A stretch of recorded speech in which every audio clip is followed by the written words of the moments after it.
The Mercedes gleamed in their driveway, like a knife catching sunlight.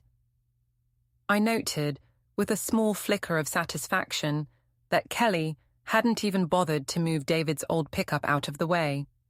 She'd always hated that truck, said it made their property look blue-collar.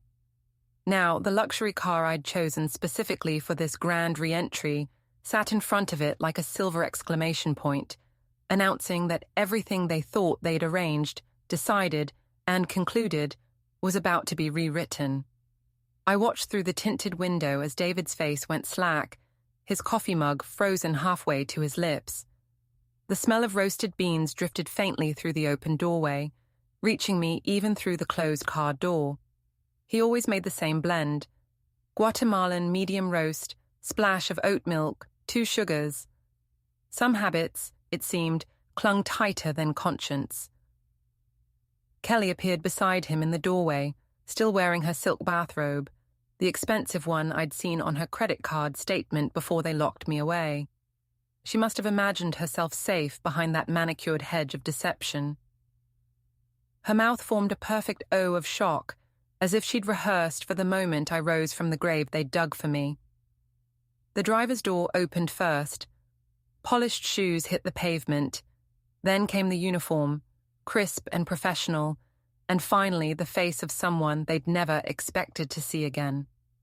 My lawyer, Richard Pemberton, extended his hand toward the rear door where I sat, as if unveiling an exhibit in a court case he knew he'd already won. He was enjoying this far more than he should have, but I wasn't in the mood to curb anyone's satisfaction, least of all my own. David's mug hit the porch, ceramic shattered, coffee spread across the wood like spilled truth, seeping into the grain, permanent and staining. His hands shook, though whether from fear, guilt, or caffeine withdrawal, I couldn't yet say. "Mom?" His voice cracked across the morning air, thin and boyish in a way that belied the graying at his temples. He looked like he'd aged a decade in the 18 months they'd kept me tucked away, legally silenced, chemically softened, treated like a ghost who just hadn't gotten the memo. I took Richard's hand and stepped out slowly, deliberately. Let them see the tailored suit. Let them see the diamond earrings I'd kept hidden in my safety deposit box, the one they never knew existed. Let them see that the woman they'd dumped at Shady Pines Care Facility with a single suitcase and a lecture about what's best for everyone was very much alive, very much aware, and very much done with their games. The air smelled like damp earth and money, fresh-watered lawn, imported hydrangeas, the kind of curated nature that never has to fight to survive. Kelly grabbed David's arm. Her knuckles went white. Her eyes darted, not just at me, but at the street, the houses, the witnesses. She'd always been more afraid of judgment than justice. "That's impossible," she whispered, but sound carries in suburban silence. A dog barked 3 houses down. A screen door creaked. Even the wind seemed to pause. Richard smiled his professional smile, the one that had dismantled better people than them in courtrooms across 3 states. "Mrs. Patterson," he said, voice carrying perfectly, "shall we proceed?" "We shall," I replied, every syllable sharpened with intent. They stumbled down the porch steps as we walked toward them. David's legs seemed uncertain whether to run toward me or away.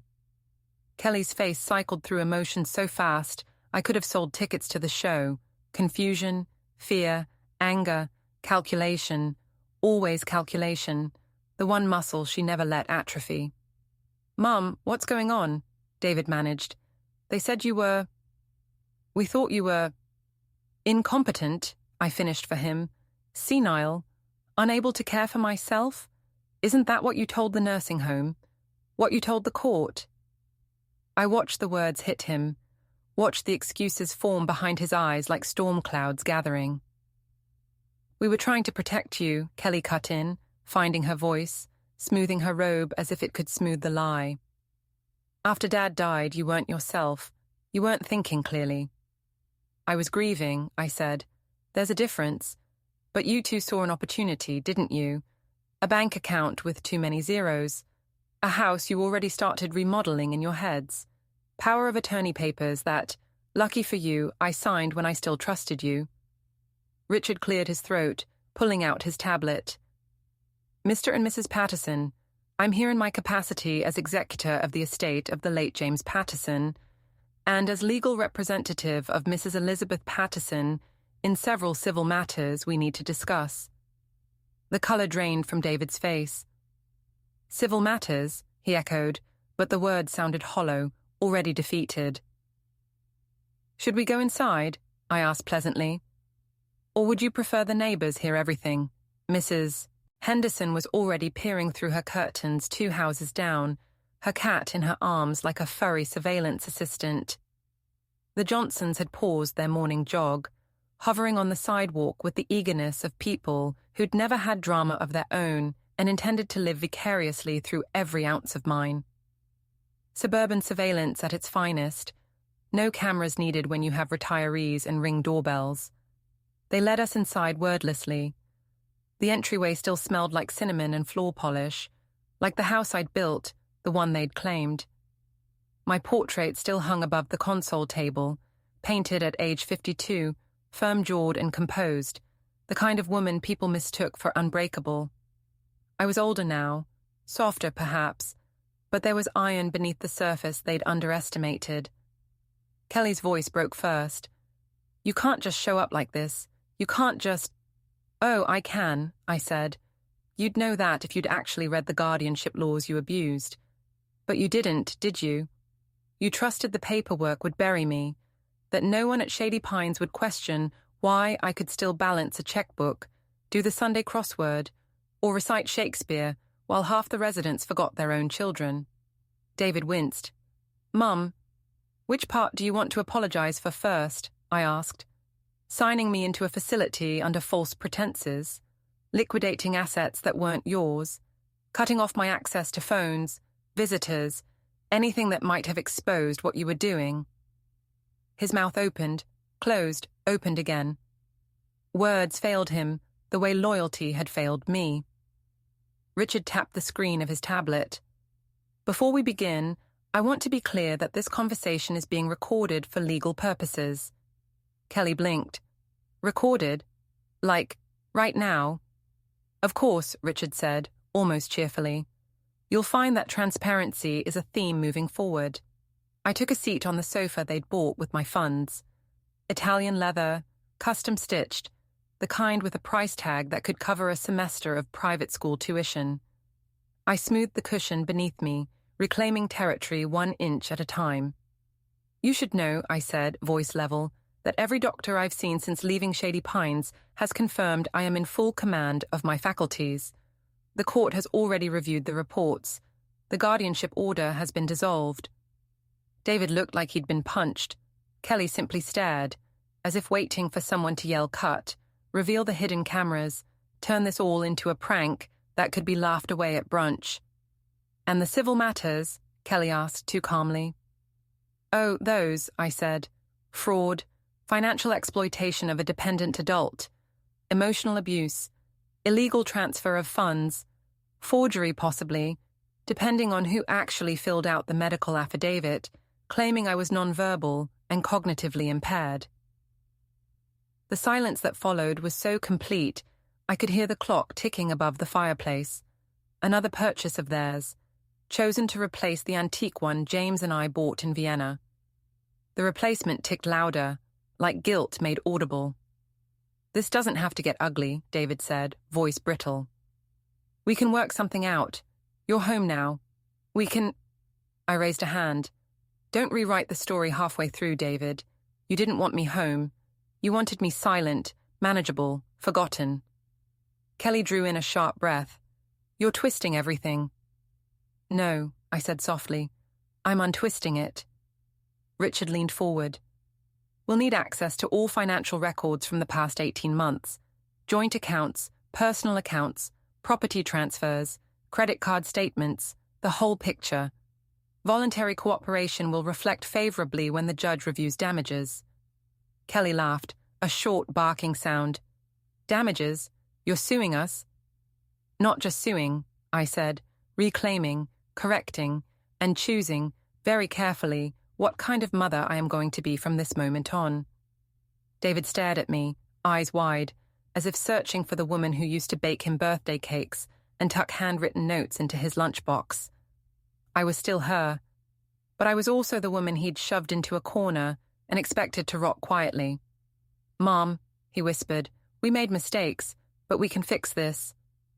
"You made decisions," I corrected. "Now I'm making mine." Richard stood. "Shall we begin reviewing documents?" I looked around the room, my house, their furniture, our fractured truth, and felt the weight of every second I'd spent plotting this moment. I didn't come back for revenge, I came back for justice. Revenge was just the scent that followed it, like perfume in a freshly opened room. "Yes," I said, "let's begin." The truth had a way of arriving quietly, then taking up all the space in the room, and I intended to give it every inch it needed.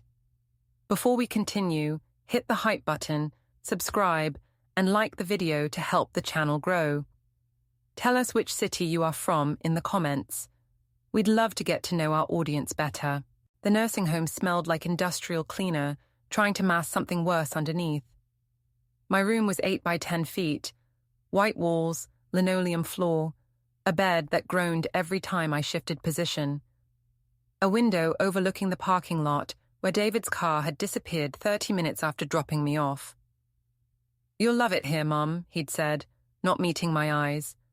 "They have activities, bingo on Thursdays, a book club." I was 68 years old.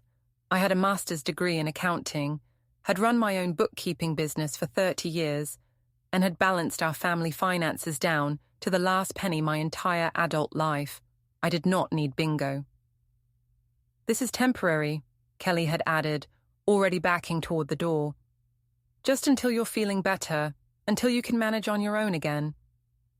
But I saw the papers David clutched behind his back, saw the way Kelly's eyes had lingered on my wedding ring, saw how they'd both relaxed once the door locked behind them, like they'd successfully caged something dangerous. I'd spent one night crying. Let myself have that. Let the grief and the betrayal and the sheer audacity of what they'd done wash over me in the darkness of that terrible little room. Then I got to work. The first call was to Richard Pemberton. I'd gone to high school with his mother. He'd sent a lovely card when James died. When I told him where I was calling from, there was a long pause. "Did you commit yourself voluntarily?" he asked. "No." "Do you want to be there?" "No." Another pause. "I'll be there in 2 hours." He arrived in 90 minutes. The administrative hearing took a week to arrange. David and Kelly had filed emergency guardianship papers, claiming I was a danger to myself, that I couldn't manage my medications, that I'd tried to give away large sums of money to strangers, that I'd gotten lost driving to the grocery store I'd been shopping at for 25 years. All lies, careful, documented lies. Richard tore them apart like tissue paper. My doctor testified I was in perfect mental health. My pharmacist confirmed I'd been managing my medications independently for years. My bank records showed no unusual activity. 3 neighbors testified they'd seen me regularly, coherent and capable. David stammered through his testimony. Kelly kept glancing at the door like she might bolt. The judge ruled in my favor in under an hour. The guardianship petition was denied. I was free to leave Shady Pines immediately, but I didn't leave, not yet. "I want to stay 1 more week," I told Richard. He raised an eyebrow. "Why?" "Because I need to understand exactly what they've done, and I need to do it from somewhere they think I'm safely locked away." Understanding dawned in his eyes. "You want me to file discovery motions?" "Every document, every financial record, every piece of paper with their names on it." He smiled slowly. "This is going to get expensive for them." "Good." The documents Richard pulled were devastating. They lay across the narrow bed like a crime scene arranged in neat columns. Bank statements, credit card slips, notarial certificates, receipts from boutiques and showrooms that glared back at me like witnesses. I traced the diagonal of numbers with a finger that did not shake. It had started small, almost invisible against the vast ledger of our lives. 6 months before James died, a few $100s here and there from our joint account. Little luxuries, perhaps, or so they must have thought. David had always been authorized on that account. We'd added him years ago in case of emergency, to spare him the trouble of paperwork if something dreadful happened. Irony, I thought. How convenient that that small kindness would become the lever they used to pry open everything. But the transactions had accelerated after the funeral. The grief window had been their green light. A veneer of propriety, flowers, catering, pallbearers, had shone briefly while they turned the key in the back door of our finances. $5,000 to a luxury furniture store. Receipt for a set of couches that would have looked ridiculous in the den we'd built together. $8,000 to a travel agency. A honeymoon postponed turned into a private escape for two who'd never earned it. $12,000 to a jeweler. Diamonds purchased and nested like small, gleaming betrayals. All while they were telling me I needed to tighten my belt and live within my means during my grief. They watched me with kind eyes and tiny calculations in their backsides. Then came the bigger items. They'd used my social security number to apply for credit cards. 3 of them. Combined balance, $47,000. Purchases included a hot tub that showed up in glossy photos on a retailer's website. A motorcycle that howled with a kind of freedom I had once felt behind James's steering wheel. A complete kitchen renovation for their house that turned our modest appliances into marble islands and brass fixtures. My hands rested on a printed photo of their new kitchen, polished counters, new stove, a cabinet where our name had once been written on the inside, a childish scrawl James had left when he'd fallen a little short of his promise to fix that one sticky cabinet door. The image felt like a mocking postcard. I sat in that nursing home room, spreadsheets covering the narrow bed like an accusation, and felt something cold settle in my chest. Not anger. Anger was too hot, too immediate. This was something else. This was clarity. It cut through the dullness of the morphine-tinged days and the patronizing reassessments from staff who'd been trained to see certain patients as manageable, not dangerous. I had lived long enough to know the shades of betrayal. This was the palest one. Systematic, careful, premeditated. "There's more," Richard said on day 5, his voice tight, the kind of tight that precedes a rope being pulled taut. He set a folder on the bed with gentle but resolute hands, as though he were placing an anchor at the center of a storm. I could see the strain around his eyes. He had been my ally long before he became my instrument of reckoning. I looked up sharply. "They can't do that. They're not on the deed." "No," he said, "but they had power of attorney documents. Forged, I'm assuming, but notarized. Very professional forgeries." He meant professional in the worst way. Careful, practiced, and intended to evade scrutiny. The kind of forgery that didn't look like a forgery until someone with knowledge laid eyes on it. The kind of forgery that can only be undone by attorneys and auditors and time, things old people had little of. "How much?" I asked, the syllables thin and small as if they might float away.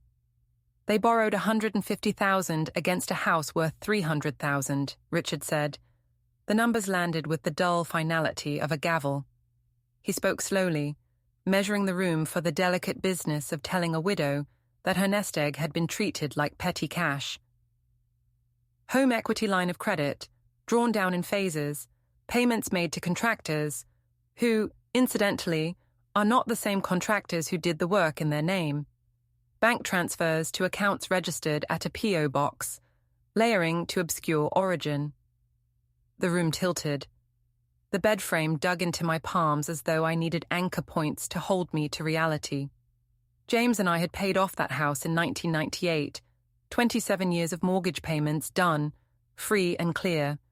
We'd celebrated with cheap champagne and expensive steaks. He'd danced me around the kitchen while the dog barked in approval, and the radio crooned some long-forgotten love song. 51 years old and finally owning something completely. Owning as if ownership could be a gentle hand. Owning as if it was a promise against want. Kelly paced their living room like a trapped animal. David sat on the couch, head in his hands. Richard had his tablet open, documents queued and ready.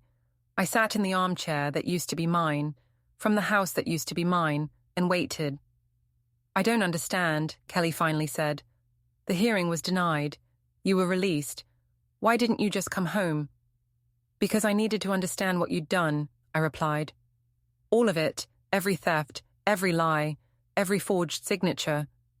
David's head snapped up. "We didn't forge anything." Richard pulled up a document on his tablet. "This is your mother's signature on a power of attorney document dated January 15th. This is her actual signature from a bank document dated January 16th. They're not the same. Would you like me to continue?" Silence.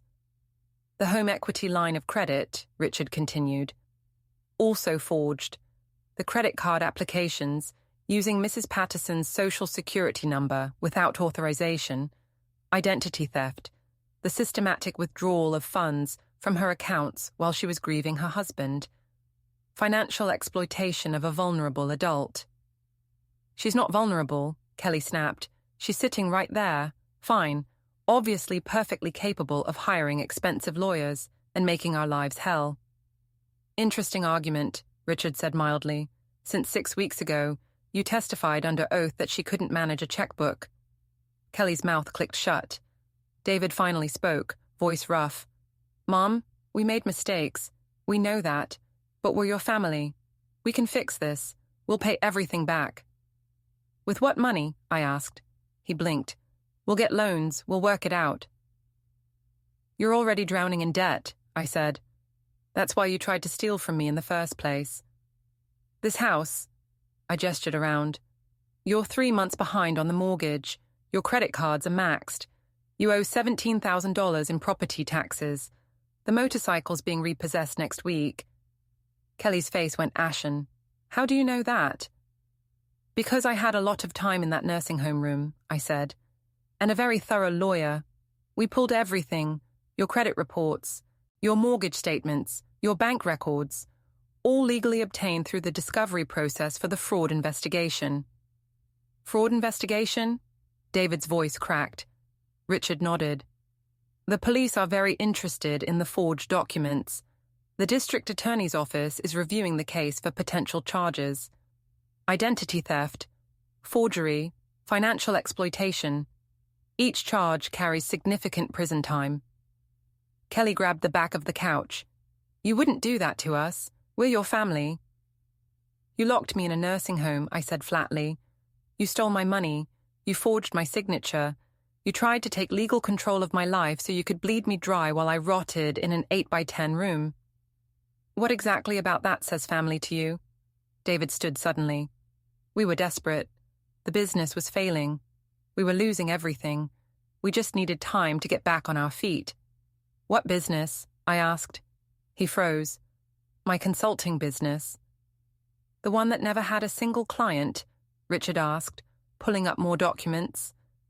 "The one that was just a tax shelter for personal expenses? The IRS is also very interested in your creative accounting, Mr. Patterson." David sat down hard. Kelly's voice went soft, wheedling. "Mom, please. We made mistakes, but we're still David and Kelly. We're still the kids you raised, the ones you love. Don't destroy us over money." "This isn't about money," I said. "This is about you deciding I was disposable, that my life was worth less than your mortgage payment, that I deserved to die alone in that place so you could keep your house and your toys and your lifestyle." "We never wanted you to die," David protested. "Didn't you?" I asked. "Be honest. When you signed those papers, when you drove away from Shady Pines, what were you thinking? That you'd visit once a month, once a year? Or were you thinking that eventually, inevitably, I'd just fade away, and you'd inherit whatever was left?" The silence answered for them. Richard cleared his throat. Mrs. Patterson has authorized me to offer you one chance to avoid criminal prosecution. Hope flickered in Kelly's eyes. You will sign over any and all claims to Mrs. Patterson's estate, Richard continued. You will repay, through a structured payment plan approved by the court, every dollar stolen, including interest. You will voluntarily surrender the home equity line of credit, acknowledging it as fraudulently obtained. You will attend financial counseling. You will have no contact with Mrs. Patterson unless she initiates it, and you will sell this house within 90 days to settle your debts. Sell the house? Kelly's voice rose. Where are we supposed to live? That's not my concern, I said, but might I suggest something you can actually afford? Maybe a nice apartment, maybe a rental, maybe something that doesn't require stealing from your mother to maintain. David's face hardened. And if we don't agree to this? Then I press charges, I said simply. All of them. You both go to prison. You lose the house anyway. Your credit is destroyed. Your reputations are destroyed. Everything you tried to steal from me, you lose anyway, plus your freedom. Your choice. Kelly sank onto the couch beside David. This is blackmail. No, Richard corrected. Blackmail is threatening to reveal damaging information for personal gain. This is consequence. You committed crimes. Mrs. Patterson is offering you a chance to make restitution instead of facing prosecution. That's called mercy. I'd recommend taking it. They looked at each other. Some wordless conversation happened in the space between them. I recognized that look. James and I used to have it. The silent communication of people who'd shared years and decisions and consequences. But where James and I had built something together, these two had only learned to conspire. We need time to think, David finally said. You have 24 hours, Richard replied. After that, I file the criminal complaint, and the decision is out of Mrs. Patterson's hands. We stood to leave. Mum, David called as we reached the door. I turned. His eyes were red. Maybe tears, maybe just exhaustion. Did you ever love us, or was this always just business to you? The question hit harder than I expected. I took a breath. I loved you enough to raise you, I said quietly. To feed you and clothe you and pay for your education. To sacrifice things I wanted so you could have things you needed. To be there every time you called, every time you struggled, every time you needed someone to believe in you. I paused. But you didn't love me enough to do the same. You loved my money. You loved what I could provide. You never loved me. That's not true, he whispered. Then why am I here with a lawyer instead of a son? He had no answer. Kelly's voice followed us out. You'll regret this. You're going to die alone. No one will visit you. No one will care. I stopped on the porch, turned back one last time. I already died alone, I said, in that nursing home room, while you were buying motorcycles with my money. The difference is, I came back. Richard closed the door behind us. They signed the papers. 36 hours later, delivered by their own lawyer, a young woman who looked like she wanted to be anywhere else. The terms were accepted in full. No negotiations, no changes. My clients want you to know they're sorry, the lawyer said, voice professionally neutral. I'm sure they are, I replied. Sorry they got caught. She didn't argue. The house went on the market that week, overpriced at first because Kelly couldn't quite accept what was happening. Then realistically priced when the foreclosure notice arrived. They had 60 days to closing, or the bank took it anyway. They found an apartment in a cheaper part of town. 2 bedrooms. Basic. The kind of place people live when they're rebuilding, or when they're finally living within their means. David got a job at an accounting firm, not as a consultant, not as a manager, as a junior accountant, which was actually appropriate for someone who'd spent the last 5 years pretending to run a business instead of actually working. Kelly started teaching yoga. She'd been certified years ago, but never used it, too busy spending money to bother earning it. Turned out she was good at it. Not enough to pay for motorcycles and hot tubs, but enough to contribute. I watched from a distance through Richard's quarterly reports. The repayment plan was structured over 10 years. They'd be making payments until they were in their 50s. Every month, a reminder of what they'd done, what it cost. Some people might call that cruel. I called it educational. I moved back into my house in May, 3 months after walking out of Shady Pines. Someone, probably Kelly during one of their spending sprees, had redecorated my bedroom. New paint, new curtains, new furniture, all of it bought with my stolen money, so I sold every piece and replaced it with things I actually wanted. The garden had gone to weeds. James's roses were barely hanging on.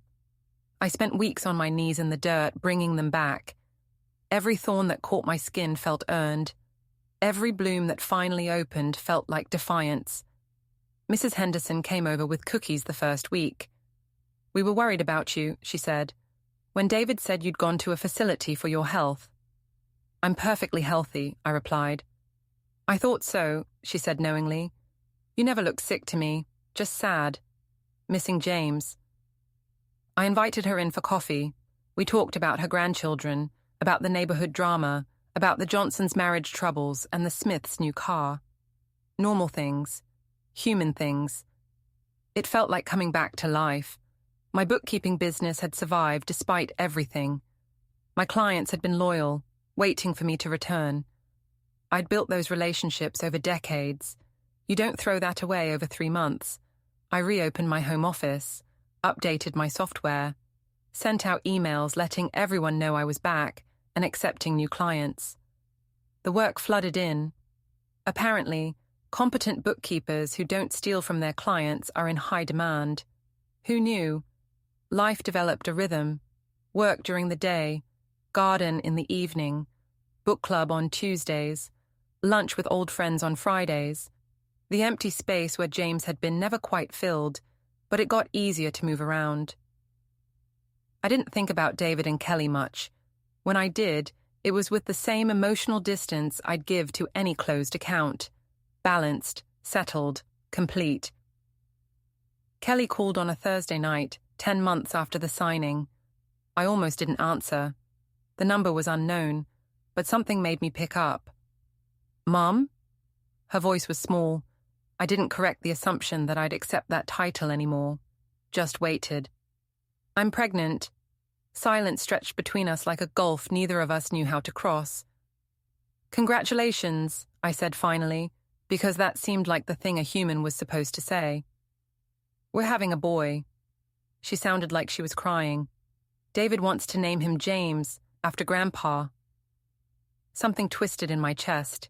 James, my James, the man who'd loved our son unconditionally, who'd believed the best in everyone, sometimes to his own detriment, who would have been devastated to know what David had done. "That's a good name," I managed. "I wanted you to know," Kelly continued. "We're not asking for anything. We're not asking you to be involved. I thought you should know you're going to be a grandmother." Going to be, as if I hadn't already been a grandmother to possibility and hope. "Thank you for telling me," I said. More silence. I could hear her breathing, waiting, hoping for something I wasn't sure I had to give. "Kelly," I said carefully, "I wish you and the baby health and happiness. I genuinely do. But I can't be what you want me to be. Not anymore. That person died in the nursing home." "I know," she whispered. "I know what we did. I think about it every day. How scared you must have been. How alone. I wake up sometimes in the middle of the night and I can't breathe because I remember what we did to you and I don't know how to live with it." "Then don't live with it," I said. "Put it down, learn from it, be better for your son.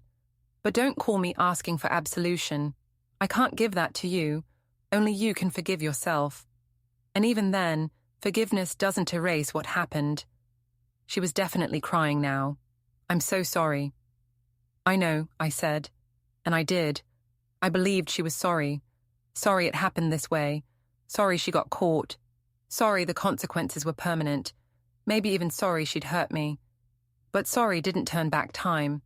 Sorry didn't unwrite the signatures or unsteal the money or unlock the nursing home door. Goodbye, Kelly, I said gently. I hung up before she could respond. David showed up at my door on a Tuesday morning in February, almost a year to the day since I'd left Shady Pines. He looked older, thinner. His hairline had receded. The expensive watch was gone, replaced by something practical. His car in the driveway was a decade old, clean but dented. "Mom," he said. Just that. Just my name spoken like a question. "David." "Can I come in?" I should have said no, should have closed the door, should have kept the boundary clean and clear and permanent. I stepped aside and let him in. He looked around the living room, recognition and loss crossing his face. "You kept Dad's chair." "I keep a lot of things that matter," I replied. He flinched. Deserved. We sat. I didn't offer coffee. This wasn't a social call. "Kelly told me she called you," he began. "About the baby." "Yes. I wanted to come thank you, for not hanging up, for listening. She needed that." "I didn't do it for her," I said honestly. "I did it because it was the right thing to do. There's a difference." He nodded slowly. "There is." He looked down at his hands. "I got a promotion at work. I'm a senior accountant now, better pay, real benefits. We're making the payment plan work. We'll pay you back everything, every penny. With interest, like we agreed." "Good." "I'm in therapy," he added. "Court-ordered at first, but I kept going, trying to understand how I became the kind of person who could do what I did." "Have you figured it out?" He let out a bitter laugh. "Little bit. Entitlement mostly. I thought I deserved more than I'd earned. Thought the world owed me something. Thought you owed me something because I was your son." He met my eyes. "I was wrong, about all of it." "Yes, you were." "I don't expect forgiveness," he said quickly. "I know what we did is unforgivable. I know we destroyed something that can't be rebuilt. I just wanted you to know that I understand that now. I understand what I took from you wasn't just money. It was trust. It was safety. It was the belief that your own child wouldn't betray you when you were at your most vulnerable." His voice cracked on the last words. "I think about you in that place," he continued, "alone, scared, and I put you there, me, your son, the one you raised and loved and sacrificed for. I put you in a cage because I wanted your money." Tears spilled over. "What kind of person does that make me?" "A person who made terrible choices," I said carefully. "But people aren't just their worst moments. You're also a person who's trying to do better, who's working, who's paying back what he stole, who's going to be a father soon." "I don't know how to be a father," he whispered. "Not after what I did to you." "Then figure it out," I said, "because that baby deserves better than what you gave me. He deserves a father who shows up, who tells the truth, who doesn't see him as a means to an end." "I want to be that person." "Then be that person." We sat in silence. The wall clock James had bought in 1982 ticked in the background. Time passing, moments accumulating into something that might eventually look like healing, even if it never quite got there. "Can I ask you something?" David said. "You can ask." "Do you think you'll ever be able to look at me without seeing what I did?" I considered lying. Considered offering false comfort. Decided he deserved truth. "I don't know," I said. "Right now, when I look at you, I see the nursing home.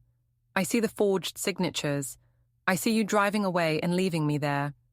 Maybe someday that will fade. Maybe someday I'll be able to see you and just see my son again. But I can't promise that, and it's not fair of you to ask me to try." He nodded, accepting. "That's fair." "David," I said, "I don't hate you. I need you to understand that. I'm not sitting here wishing you ill or hoping you fail. I just can't be your mother anymore. Not the way I was. That person is gone. You took her away. So now you have to live with the person who's left," I continued. "And this person has boundaries. This person doesn't give second chances when the first one costs her freedom. This person protects herself because she learned what happens when she doesn't." "I understand." "Good." I stood. The conversation was over.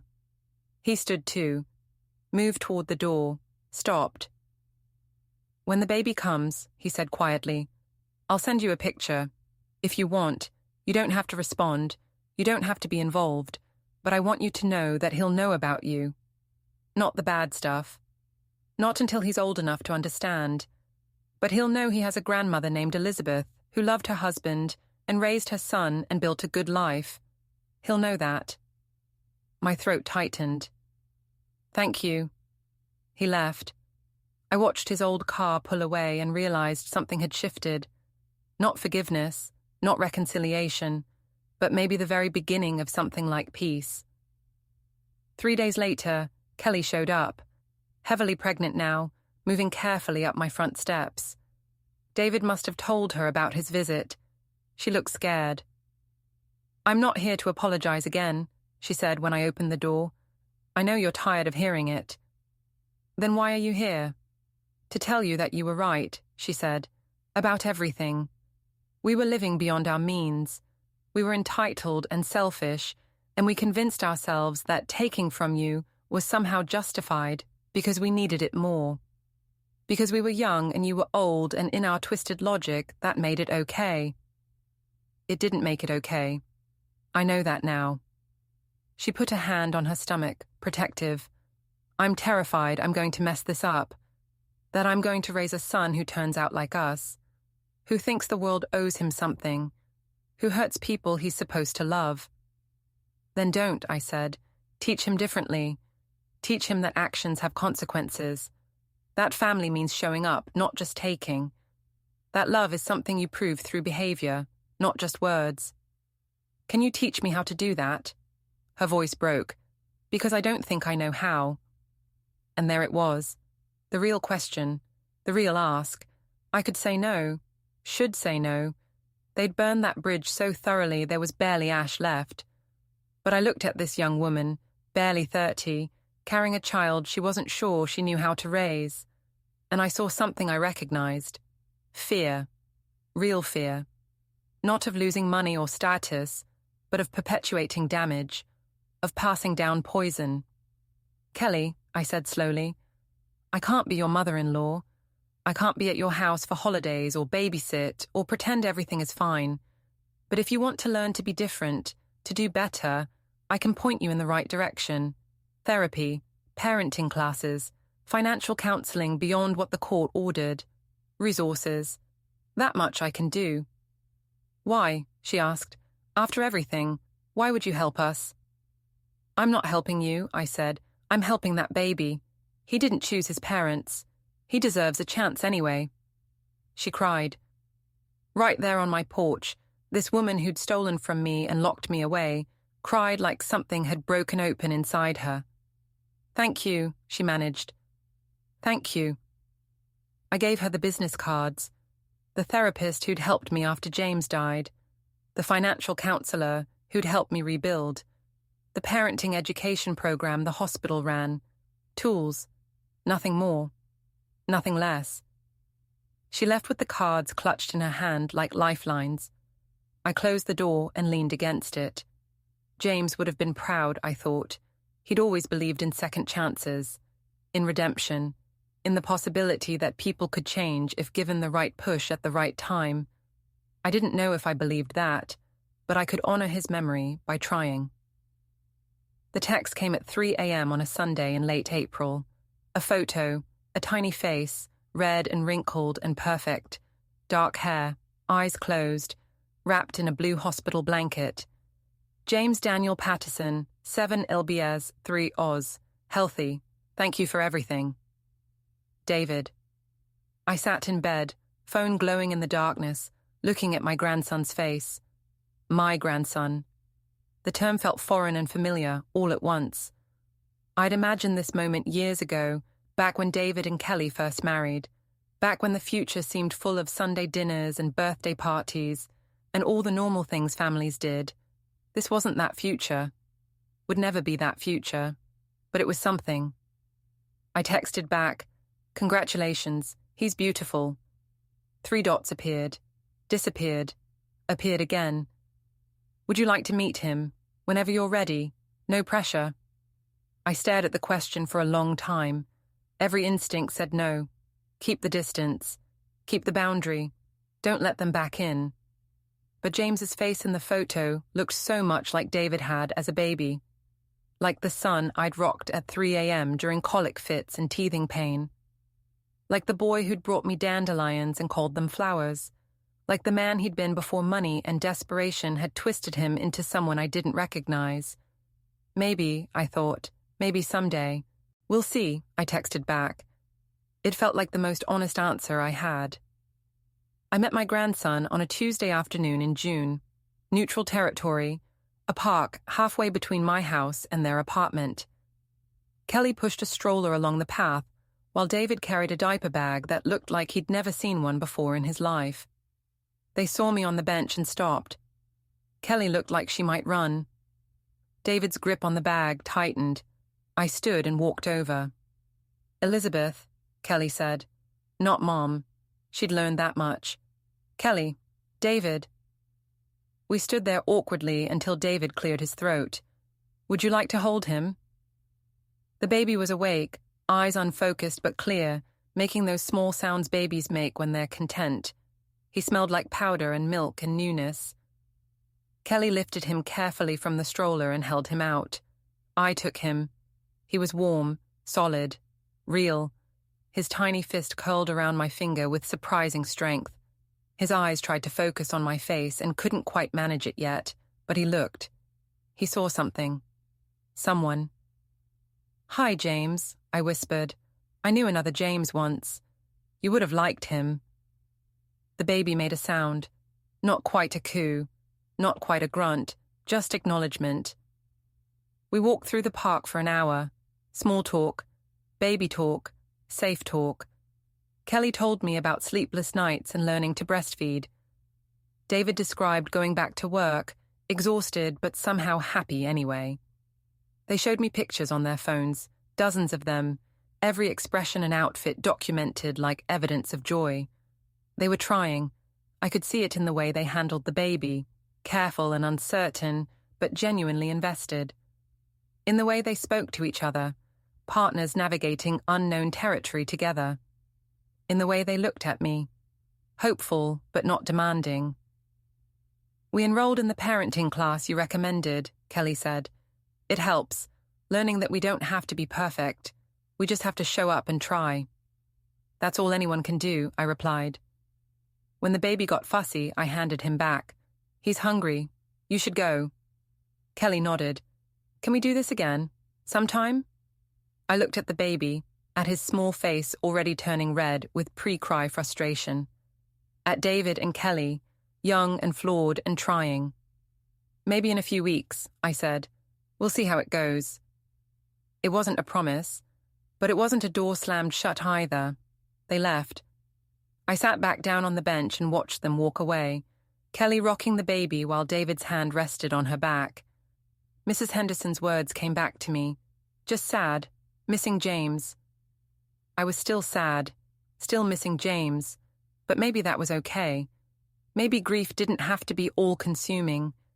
Maybe it could make space for other things, cautious things, careful things, but things nonetheless.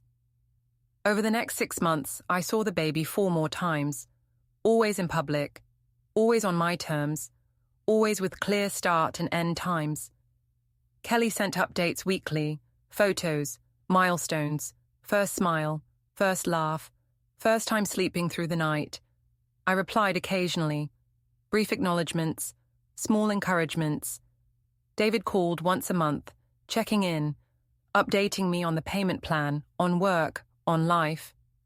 The conversations were stilted at first, both of us uncertain what we were building or if we were building anything at all. But slowly, incrementally, something shifted. They didn't ask for money, didn't ask for favors, didn't presume closeness we hadn't earned back. They showed up when they said they would, left when I indicated time was up, respected boundaries I set without arguing or pushing. In October, Kelly asked if I wanted to come to their apartment for the baby's 6-month photos. I surprised myself by saying yes. The apartment was small but clean, organized, no expensive furniture, no unnecessary luxuries, A crib in one corner, a changing table, a bouncy seat, all the things babies need, nothing babies don't. We're saving, David explained, following my gaze. Kelly's yoga studio might hire her full-time after the holidays. Better pay, benefits. If that happens, we'll be able to pay you back faster. Take your time, I said. I'm not going anywhere. We took turns with the baby during the photo session. Kelly with him, David with him, both of them together. The photographer, a young woman with purple hair and infinite patience, suggested I get in some of the shots. Grandma should be included, she said cheerfully. Kelly and David both looked at me, uncertain. I nodded. The photographer posed us, me holding the baby while David and Kelly stood behind us. The baby grabbed my glasses and everyone laughed. She caught the moment, all of us smiling, looking almost like a family that hadn't been shattered and glued back together with scar tissue and time. In December, David asked if we could talk. Really talk, not the careful surface conversations we'd been having. Something deeper.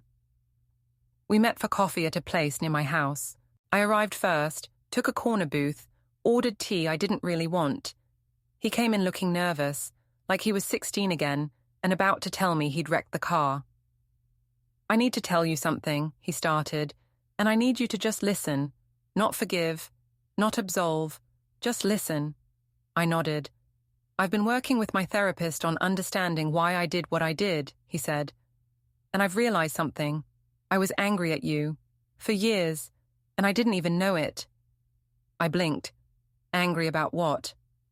About Dad, he said, about how much he adored you, about how your relationship was so solid, so complete.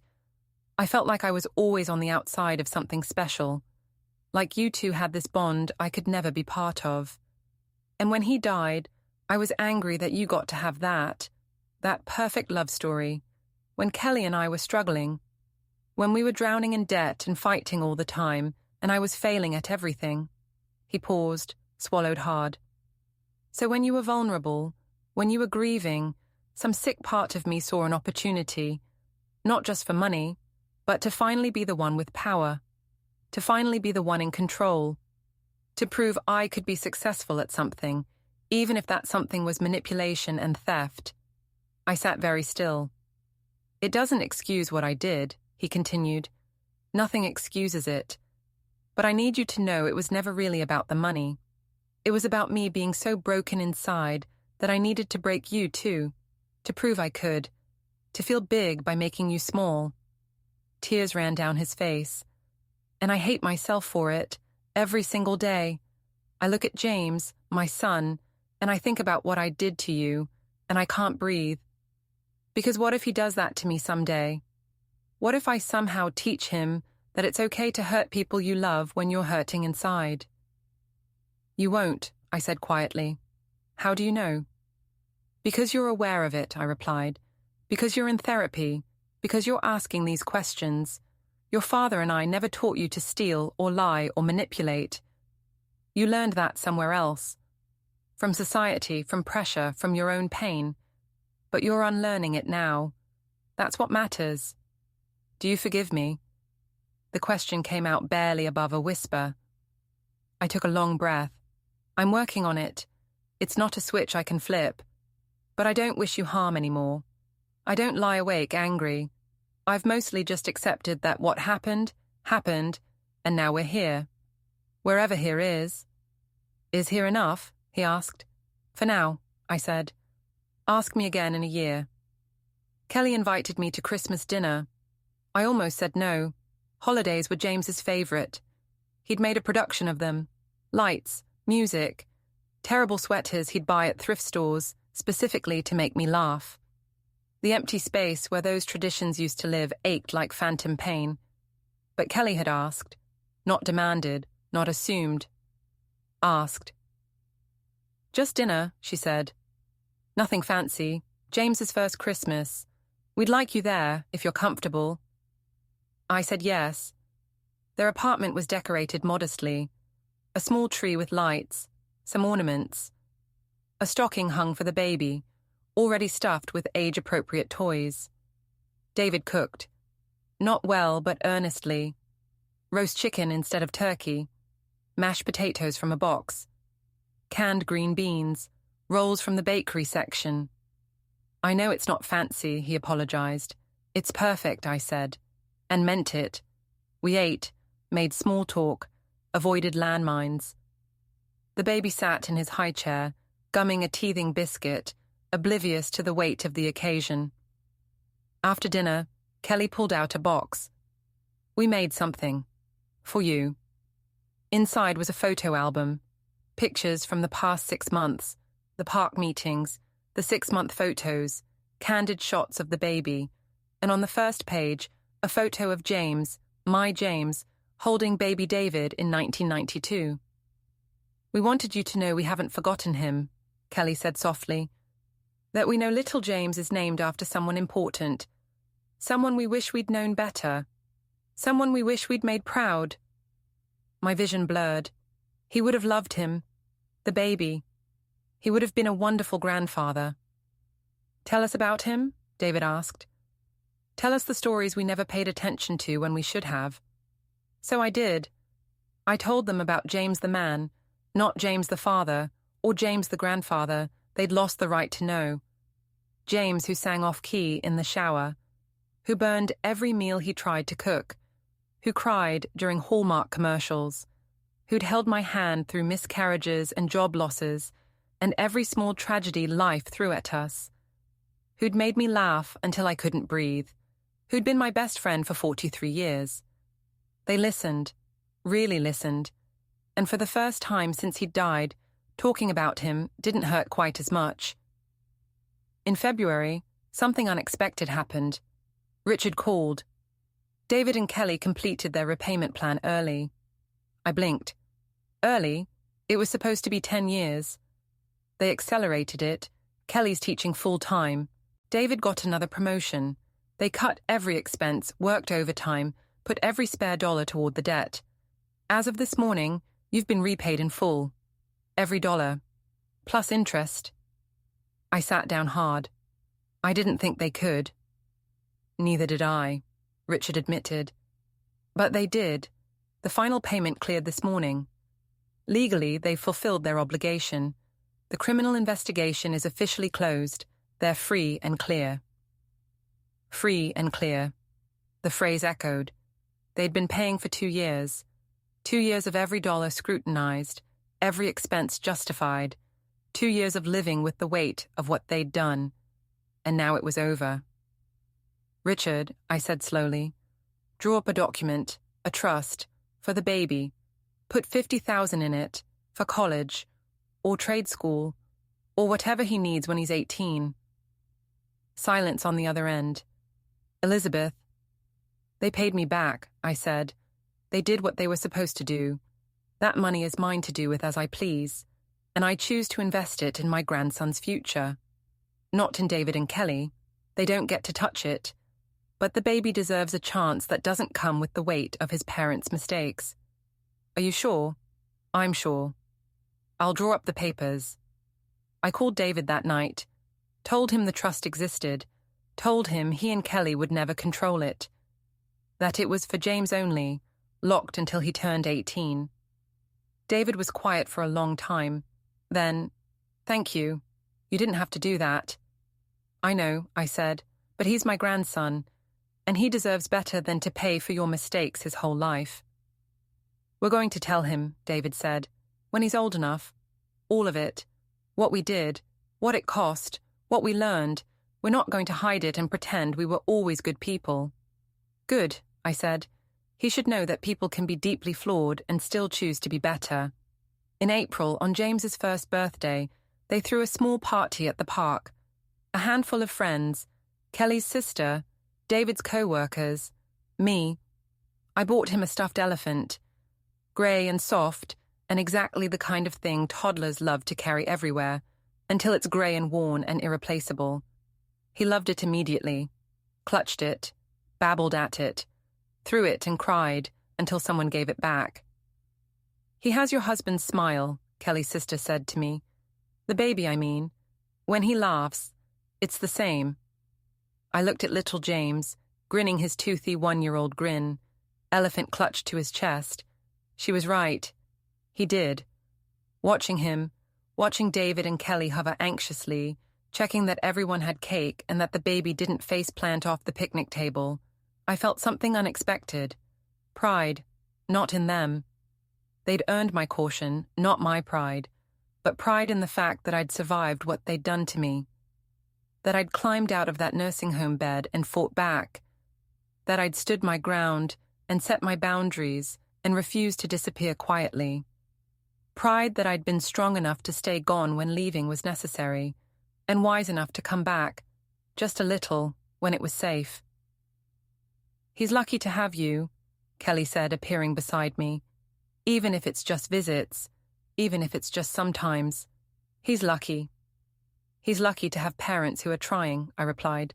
"That's not nothing." She wiped her eyes. "I want you to know I think about it every day. That room, what we did. I'm in my apartment sometimes and I think about how small it is, how cramped, and then I remember your room at Shady Pines was smaller, that you were there because of us, and I feel sick." "Good," I said, not unkindly. "You should feel sick. What you did was sick, but you're not doing it anymore. That's what matters." "Will you ever really forgive us?" I looked at her. This woman who'd stolen from me and locked me away. This woman who was now a mother, learning to sacrifice, learning what it meant to love someone more than yourself. "I'm working on it," I said honestly.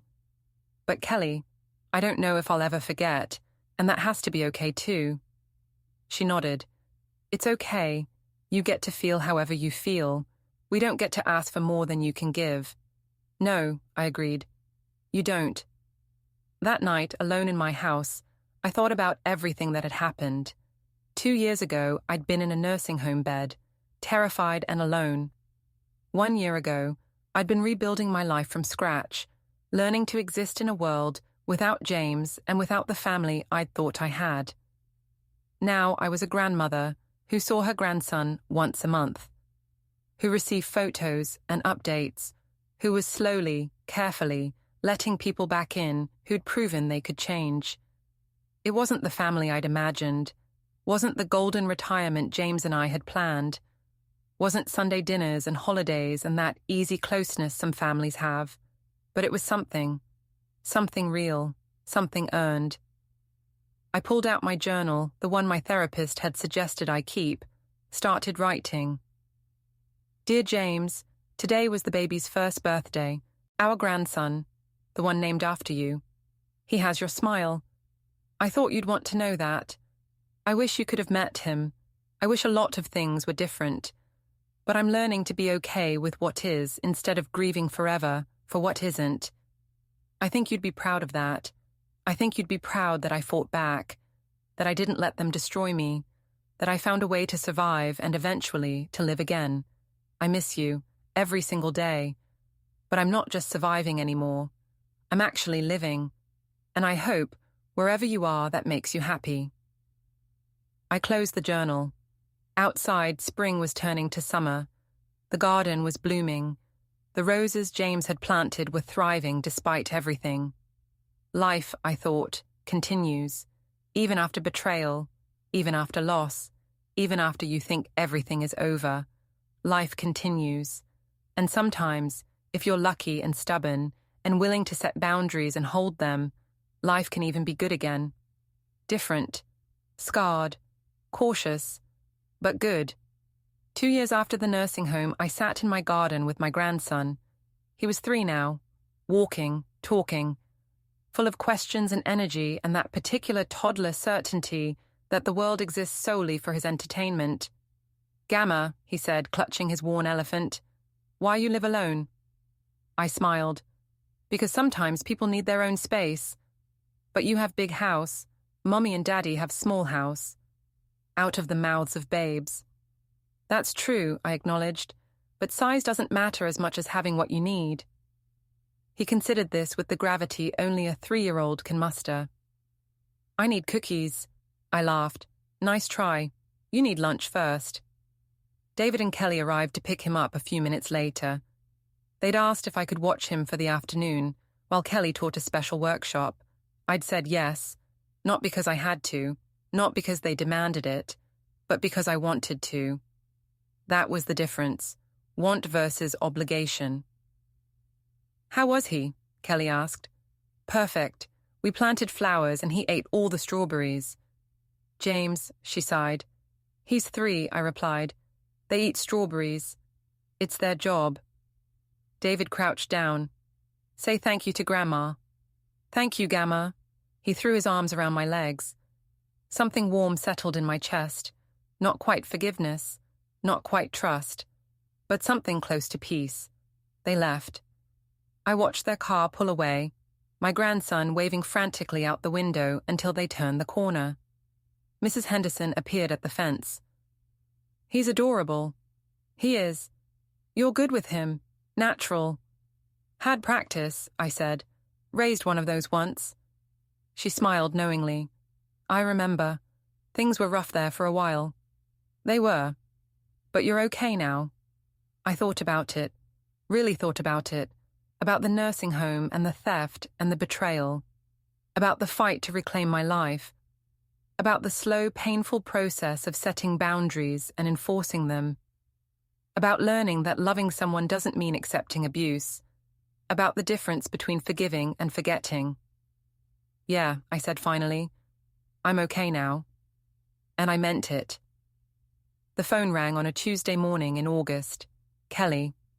Which was normal now. We talked once a week. Brief calls. Updates. Normal things. "Elizabeth," she said, "I need to tell you something." My stomach clenched. Old instincts die hard. I'm pregnant again. Relief washed through me. Good news. Just good news. "Congratulations," I said and meant it. "It's a girl," Kelly continued. "We just found out. David cried when they told us." I smiled. He always wanted a little girl. "We were wondering," she paused, "could we name her Elizabeth? After you? We know we don't deserve to. We know we have no right to ask. But we wanted you to know that we see you differently now. Not as someone to use, but as someone we failed and who gave us another chance anyway. Someone strong and brave and everything we want our daughter to be." I sat down slowly. "Kelly, you can say no," she rushed on. "We'll understand. We'll pick something else.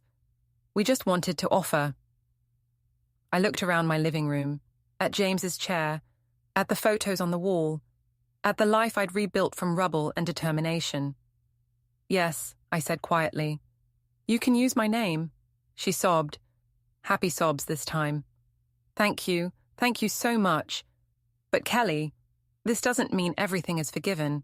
It doesn't mean we go back to how things were before. Those people are gone. That family is gone." "I know," she whispered. "We know." "But it does mean I see you trying," I continued. "And I respect that. I respect the work you've both done, the changes you've made. It doesn't erase the past, but it acknowledges the present. That's all we can ask for. Good." We talked for a few more minutes. Normal things, baby things, how James was doing in preschool, how David's job was going, how Kelly's yoga studio might expand. When I hung up, I sat for a long time in the quiet house. A granddaughter, named Elizabeth, named after the woman who'd refused to disappear when they tried to erase her. James would have loved that. The poetry of it, the redemption. I pulled out my journal. "Dear James, they're having a girl. They want to name her after me." I said yes. I think you would have too. You always believed in second chances, in people's capacity to change. I'm trying to believe that too, slowly, carefully, but trying. I'm okay, my love. More than okay. I'm actually happy, not the same happy we had, but a different kind, a survivor's happy, a woman who fought back and won kind of happy. I wish you were here to see it. But I'm grateful I'm here to live it. I miss you. Always. But I'm not just missing you anymore. I'm also living for me. And I think that would make you proud. I closed the journal and looked out the window. The roses were blooming. The garden was thriving, Life was happening, and I was here to see it. Not because they allowed it, not because I accepted abuse, but because I'd fought for my right to exist on my own terms. That, I thought, was enough, more than enough. That was everything.